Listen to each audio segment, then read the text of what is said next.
Puncak arus balik mulai terjadi di Pelabuhan Bom Baru. Peningkatan penumpang mulai dapat terlihat dari data pos pemantau. Aibtu Buliani, petugas pos pemantau mengatakan, menjelang berakhirnya masa liburan pegawai dan sekolah, jumlah penumpang mengalami peningkatan 10% dari hari biasanya. Untuk keberangkatan sebanyak 330 penumpang dan kedatangan 235 penumpang, dengan armada yang beroperasi sebanyak 2 kapal. Dengan rute tujuan Bangka, dari total keseluruhan penumpang dibandingkan tahun lalu, terjadi peningkatan 20%. Ini memang harus balik puncaknya ini kan. Jadi inilah yang kami daftar di Posian Bom Baru. Inilah kami jumlah yang kami dapat sesuai dengan keberangkatan dan kedatangan. Nah, tadi pagi kan yang berangkat yang pertama Bahari 9 257, yang kedua Bahari 8, ya.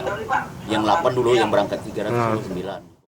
Ia menambahkan, akibat terjadinya peningkatan penumpang ini, pihak armada kapal cepat menambah frekuensi keberangkatan menjadi 4 kali dalam sehari, yang biasanya hanya 2 kali. Tim Liputan, Sriwijaya TV.